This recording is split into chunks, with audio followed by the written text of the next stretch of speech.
Hi guys, welcome to Office Blokes React. I'm Office Bloke Dave. I'm Office Bloke Mike. I'm Office Bloke Daz. Collectively, we are the three greatest British muscly people ever.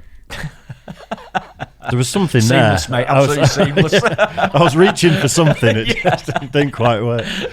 That's all I've got to say about that. Depending on when this video comes out, because we are recording it on the Wednesday, it may be pre or post, but we're going live for the first time ever in our history on Friday, doing a live watch along of the World Cup USA versus England game. Yep. If it's coming out after, that video should still be on YouTube for people to watch if they want to sync up the game with it. And it's quite a big week in when we're watching the American, the USA England game. It's quite a big week in America this week as well, because tomorrow's Thanksgiving. Yeah. And then you've got, Of course, yeah. excuse me, then you've got Black Friday. Yeah. And obviously Black Friday means a lot of college sports over the weekend, over the day as well. And so it's used to be my favourite weekend. Yeah. Really? Yeah, you get pissed from like Wednesday night to Sunday. I can see why. Yeah. How's that any different? No, it was all good. Good getting together. You know, you have the football on, sort of like. I think there's always one team that plays the early game. I want to say someone like, I think is it Detroit Lions? Can't remember. One team always, well, two teams always play. Right. On Thanksgiving. Okay. Two different, not against each other, but sometimes they may play against each other. Yeah. Right. Okay. Well, Yeah, fair enough. Yeah. Looking forward to it. Well, yeah, keep your eye out for that. And if it has already passed, then, you know, if you've got the game recorded or if you've not watched it yet, just watch with us. Yeah. Just sync it up at the same time. Right then, the top 5 greatest American muscle cars ever. Love a muscle car, mate. Ooh, yeah. I was in it's not an underground car park, but it's a covered up car park the other day with the kids, and there was a Mustang, the newer version. The 5 litre one. Yeah. And I walked past it just grinning at it because I was waiting for them to start the engine. Yeah. And the kids jumped out the skin when they started. Yeah. I'll bet. Yeah. It's just The engines such are huge, aren't they? beautiful Absolutely massive. sound. Yeah. I don't know a lot about American muscle cars, if I'm being honest, though.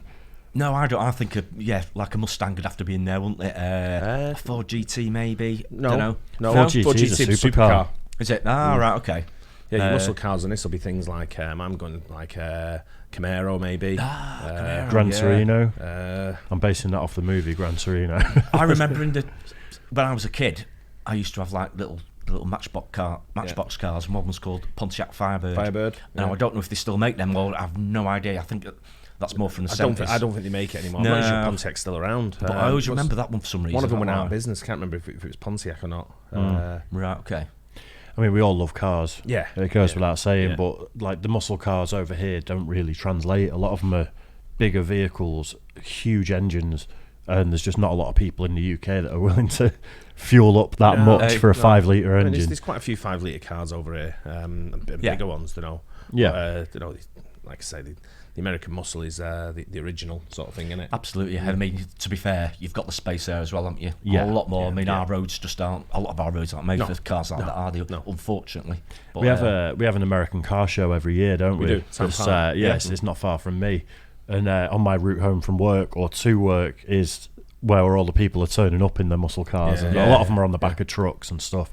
And I love it. Some great show cars. You see them sort of like parading around the area. Sort of things, loads of them around the area. Sort of like leading up to it. car shows are huge, aren't they? Even over here. If you get a car show, they're absolutely huge. People love them. People always want to look at them, don't they? Yeah. All kinds of cars. Yeah. Let's have a look at it anyway. I think there's definitely an era of American car making where there was some sort of like style-wise, they were just getting it right. I'm just trying to think. My mind's gone blank. Can't get like Camaro and these. What was the other ones I used to have a quite big car when I first went over there.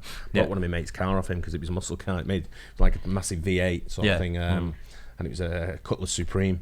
All right. Yeah. So I quite like the really ridiculous size ones that came a couple of decades before that are kind of like mobster cars. That's what this was like Oldsmobile. I love that sort of style. Yeah. Nice. Let's get into it then. The top 5 greatest American muscle cars ever.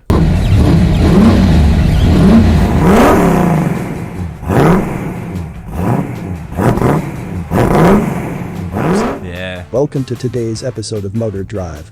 In this episode we're ranking our top 5 greatest American muscle cars. The term muscle car describes high-performance American coupes fitted with a V8 engine, built to prioritize power over handling. Let's get into the top 5. Number 5. The Pontiac GTO. The car widely credited for kick-starting the muscle car trend in the 1960s, known as the original muscle car. Built in 1964, the GTO was an optional package on the Pontiac Tempest. The top spec pack included triple carburetors which enabled the GTO's 6.4-liter V8, a power output of 348 brake horsepower, as well as a 4-speed manual gearbox. That's not a lot of horsepower in today's Not standards, really, is no. it? For such From a the big size engine. of the engine. What was the horsepower, did he say? 300 300. something, yeah. Yeah. For a 6.4-litre engine. Yeah, wow. Bet it makes a noise though, doesn't it? Gee, I'll bet. Upgraded suspension, wider bonnet and wheel scoops. All upgrades combined resulted in a car that would reach 0 to 60 in just 5.7 seconds. All for the cost of a mere $4,500. Performance and price that was unmatched at the time. Number 4. The Hemi Cuda. The Plymouth Barracuda was originally introduced Never in even heard of that. 1964. Hemi's they make the engine. It's like a Hemi powered Right. sort of thing. Right. But it's a Plymouth is the brand. Right. Barracuda. Right, I've heard of Plymouth, but I've not heard of that particular one. Is it like when we get like Alpina BMWs and things like that? right. Well, what was the? I can't remember. What was the one that Overfinch you Range always say. Rovers, It was like the Dodge, the Dodge Ram or something like that. You always used to say Hemi powered on the back of it as well. Right. So or Hemi, whatever. Yeah. You know, It's like a tuning company. Yeah, then. So like they that, get yeah. it soups up a bit. yeah. Weeks before the Ford Mustang, and unfortunately look at spent its initial years in the Mustang's shadow. The Cuda was completely redesigned in 1970, featuring a huge 7-liter V8 which produced a massive 425 brake horsepower, reaching 0 to 60 in just 5.6 seconds. The platform was shared with a newly launched Dodge Challenger with a slightly shorter wheelbase. The model was withdrawn just a year later with only 115 cars being sold, as Plymouth did not want to tamper with its iconic V8, which would have required work to meet the incoming emissions regulations. The Hemi Cuda is now regarded as a true collectible, with many vehicles selling on for millions. Wow. Number 3. I didn't think we were bothered about emissions in them days. It was going to come in. He said something was coming up. Right. Right. Okay. The back end of some of these isn't as nice as the front. No. Like that one, the front was great. The back looked like a what's the one from Back to the Future? DeLorean. DeLorean. Yeah. That kind of like boxiness, but Yeah. the front's got these They curves. tend to have that like are a just- proper trunk on them, don't they? Yeah. At the back. Yeah. Rather than nowadays, a lot of them sort of like do away with it completely, don't they? Yeah. The Camaro. Pretty much. 3. The Chevrolet Camaro. Released in nice, yeah. 1967, the Camaro was Chevrolet's answer to the growing success of the Ford Mustang. The car's platform and many other major components were shared with the Pontiac Firebird, which was released in the same year. nasty. The standard Camaro came with a 6.4-liter V8, which produced 375 brake horsepower. Chevrolet released cosmetic upgrades in the shape of RS and SS options, but for the performance enthusiasts, there was the Z28 package, which included upgrades to the brakes, suspension and transmission, along with a lighter 5-liter V8. A 6.5-liter V8 was an additional optional upgrade. Unlike the previous two on this list, the Camaro is still manufactured to this day. It is. See quite a few of them Number over 2. here. Yeah. The Dodge Charger. that was one Introduced of the first in Charger, 1966, however the first generation sales were underwhelming to say the least. The Charger really took off in 1968 when the second gen was released, with Dodge producing 3 times as many vehicles as initially expected. The Charger boasted a crazy 7.2-liter V8, producing 380 horsepower as standard, however optional smaller engines were available to suit affordability. We can't talk about the Charger without mentioning the Charger Daytona. A vehicle so dominant that NASCAR officials deemed the Charger to give drivers an unfair advantage on the track. NASCAR promptly enforced new regulations that would see the end of the Charger in these That's events. a spoiler. Yeah. The Charger Daytona easily Wow. fetches upwards of $150,000 nowadays. Number 1. The Ford Mustang. Produced in got to be. 1964. The Mustang was a hit from the get-go. Finally a car that matched powerful performance and slick looks. The model received some enhancements when Ford collaborated with Shelby in 1965 to produce the Shelby GT350.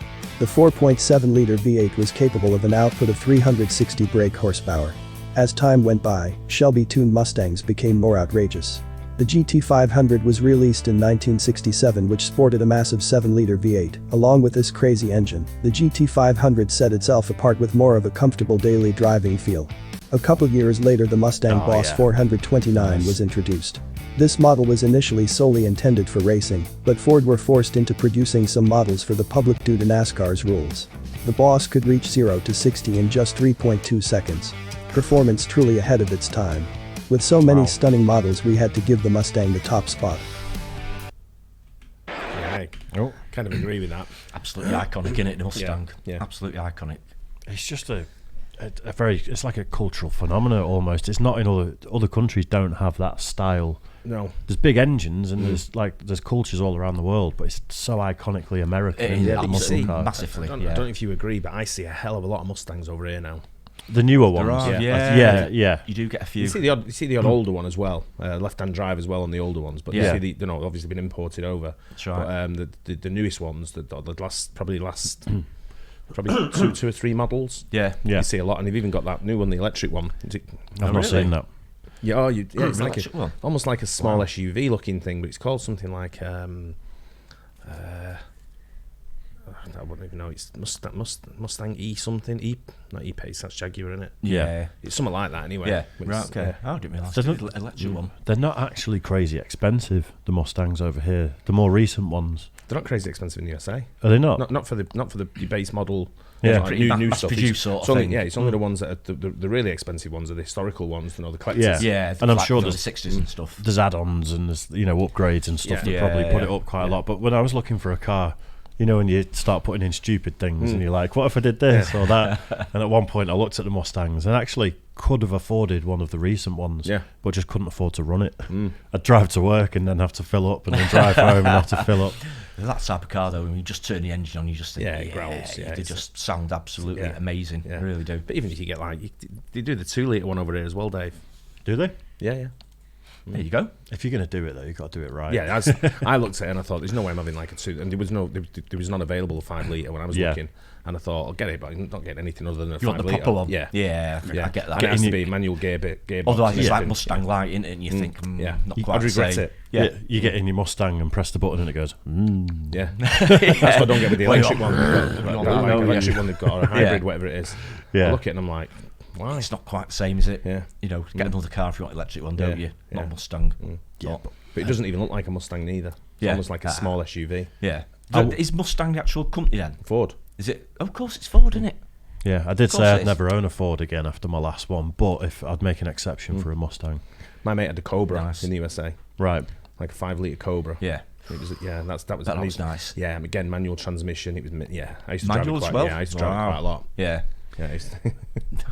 Imagine. Yeah. I do. Yeah, I do imagine. I do like the car culture over there. Like I used to watch Count's Customs quite a lot. Same. People just buying things and the stuff they do to it is unbelievable. I like the sort of lowriders that people get. Yeah. The hydraulic suspension and just. I was telling you a few weeks ago the amount of times I've been sat there late at night, sort of like just going through like eBay and stuff, and I'm thinking, I could do with an American muscle car. Let me have a look at these and start going through Auto Trader then. And I'm on Auto Trader and I'm looking at all kinds of daft cars and I'm like, what am I doing? I've not even got anywhere to park it or anything. Yeah. I have to take it to the warehouse. And then The problem is the sort of nerds you're going to have to deal with over here every time you park it up as well. I know. Proper anorak with his tucked in polo shirt starts talking about horsepower. And you're like, shut up, mate. What you call proper head turners, I suppose, aren't they? Yeah. But, you do get a lot of admiring glances, don't you, with cars like that? It makes a big loud noise and it'll probably kill you if you try and corner too fast. That's all I need to know about said to me, I think it might be new. What do you get mileage per gallon in your car? And I don't know, mate. It's empty to fill it up. As soon as it starts getting low, I fill it all back up again. Yeah, you don't worry about go the again. MPG, do you? No. Just, I wouldn't even know anyway. Yeah, absolutely. Yeah. There was a consideration when I was changing car because I do a lot of miles nowadays. You live a bit further away, don't you? So yeah, but I've got over it now. Farmville. Yeah. Get a tractor. As soon as I get in the car now, Oscar goes, Eco Pro mode. And I'm like, Sport mode. It's the step ladders on the top. That's what slows it down. It is. Airflow. Increased drag. Yeah. Anyway, good that. Yeah. Hope you guys enjoyed it. Don't forget like and subscribe. Let us know what your best muscle car is. Let us know your top 5 as well. Yeah. Or your favourite British car maybe as well. Yeah. We've got some iconic cars over here. Yeah. Ford Fiesta Mexico. Yeah. Not making anymore. No, no, that was Escort. Was it an Escort? Right. Right. RS 2000. Yeah, correct. Yeah, but let us know, and we'll catch you on the next one. Cheers. Guys.